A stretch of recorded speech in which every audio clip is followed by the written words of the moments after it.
What is good, everyone? Welcome to this video. I'm Charlie from Conscious Creation, and in this video I would like to share with you a step-by-step process on how to manifest with your mind and how to manifest with your heart.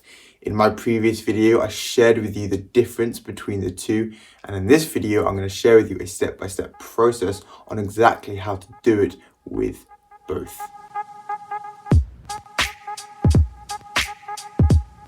So when it comes to manifesting with the mind and with the heart, I always recommend doing it through that of the heart, because in my previous video, I share with you when you manifest through the mind, you can get what you want, but you can also get what you don't want in an unexpected way. But I believe it is really important to understand how to do it with both. So that's what we're going to talk about today.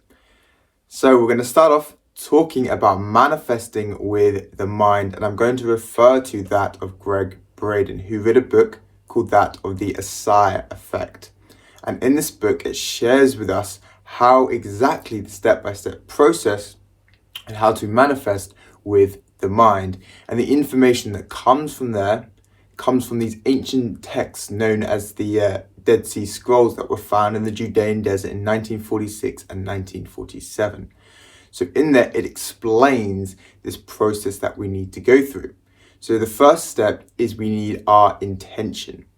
Now, in spiritual terms, intention is everything. I can will my arm to go up as much as I want, but it's only my intention that actually moves my arm.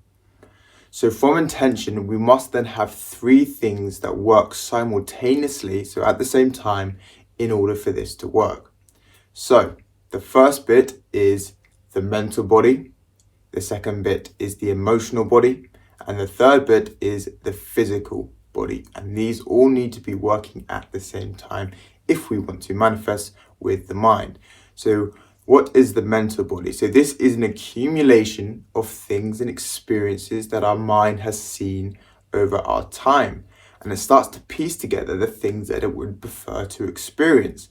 And that's when we create an image or a scene in our mind of what it is that we would like to manifest. So we see that picture, whether it be us living our greatest life, whether it be us having that abundance, and we create that picture in our mind. That is the mental body. From that, we then need the emotional body activated. So we need to create the feelings in our body of what it would feel like as if we were actually having that experience. In places like that of Tibet, they use things like gongs and bells to try and create these emotions. One of the things that I've tried in the past is using certain music, certain playlists to help create a certain emotion to a picture. So you need to create the feeling in your body, that emotion such as the joy, excitement, freedom, whatever it might be. From that, you then need to engage the physical body. So your body physically needs to respond to what is going on. Now, this is usually automatic if you have the mental body and the emotional body activated. So I'll give you an example of this. Let's say you're trying to manifest a healing. You want to heal yourself from an illness. You need to engage that mental body. You need to see yourself as completely healed. Then what emotions would you be feeling? Joy, freedom, relief. You feel those emotions, and then you must have a physical response. So you must actually feel healed before your healing can actually take place. Or if you want to do abundance, you have a scene in your mind that implies that you already have that abundance. That's the mental body. Emotions such as security, excitement, happiness. I'm not entirely sure what your physical response would be, but then again, that would be automatic after you have the mental and emotional body engaged. Now, the limiting factor about doing it with your mind is that it has belief systems. So it can only work around your beliefs. So coming back to the healing, if you believe that it's going to take an X amount of time for your healing to take place, yes, the healing can take place, but it would take that around your belief system. So if you think it's going to take 10 weeks to heal, it's going to take at least 10 weeks to heal. If you're manifesting that abundance, but you have a belief system that you have to work incredibly hard in order to get that abundance, it means you will have to work hard in order to get that abundance. So you have to be more aware of your belief systems and choose to change them. Manifesting with the heart works slightly different. It has its own emotional body separate from the mind. The mind has its own emotional body. The heart has its own emotional body. This is what allows us to manifest through these instruments. So one of the things that I teach is I teach people how to maneuver their awareness from their mind and into their heart. We've been so conditioned to be in our mind all of the time, so it can sometimes be very difficult to actually hear and listen to the heart when we're trying to manifest. So simply learning to move your awareness from your mind and into your heart is one of the keys to start learning how to manifest with your heart. Now, the step-by-step process is much easier. You have an image, you have an emotion, and you have your intention. So we'll start off with the image. And yes, your heart can produce its own images separate from the brain, because your heart is actually the strongest connected organ to your mind. So when you learn to quiet the mind, sometimes you get these epiphanies and these ideas about stuff and you don't know where it comes from. It's because your heart can tap into something called the alternative space. So when you're manifesting from your mind, you are only creating something from past experiences and stuff that you have seen. Your heart can give you ideas that seem to come out from nowhere because it's not using purely past experiences.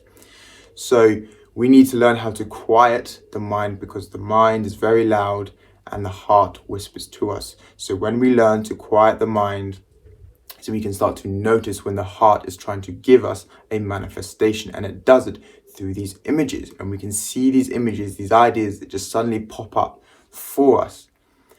Now, the thing is when you manifest with your heart, because it's in alignment with your soul purpose, is the emotion becomes automatic, and it just switches on. That excitement, that joy, that inspiration just switches on because it's in alignment with your purpose. So you have that image and you don't always decide what that image is. You're just in a certain state of being. This is why I like to talk about having a certain state of being, because we're always human doings. We do.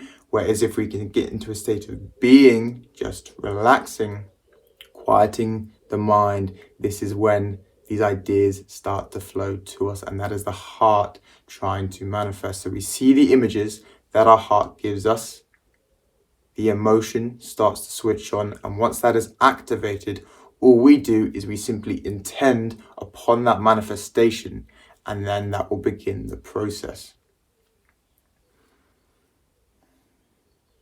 There are lots of unhappy people that actually manifest through the mind because it's to do with conditioning. The world implies that we need certain things to make us happy, and that we won't be happy unless we have those things. So we think, oh, they say that we need that or we need this, and we try and manifest through the mind. We get those things and we realize it doesn't always make us as happy as we thought. When you're manifesting with the heart, it comes from a place of fulfillment and joy. Usually with the mind, it's connected to an outcome. I'm manifesting this in the hope I'm going to get that. When you manifest through the heart, there is no attachment to the outcome because you are enjoying the process. You have fulfillment in doing what you enjoy and giving back to people through that enjoyment. If you're really struggling to distinguish the difference between manifesting with your mind and manifesting with your heart, is look at your intention. What is your intention behind your manifestation? And one of the tricks that you can use is to keep asking yourself, why do I want this? Why do I want this? And you can go back to the core of it. Now, if you realize that you're manifesting something because you think it's going to make you feel better, or to make you feel more valued, or you think other people will like you more if you have this manifestation, you know you're coming from a place of lack. So you know it's the brain. If you're manifesting something purely because you enjoy doing it and you want to help other people through that enjoyment, then you know it's coming from the heart. Now, it's a lot easier to manifest through the heart than it is with the mind, Because again, when we're trying to create those emotions in the body, it becomes automatic because your heart comes from a place of knowing. It just knows things. If you ever feel like, I don't know why I know this, I just know this to be true, then you're manifesting from the heart. That's also why you don't need belief systems with your heart, because it is pure knowing. So thank you for watching. I will put a free meditation below that can help you with the process of maneuvering your awareness from your mind and into your heart if you want to give it a go. Apart from that, peace and take care.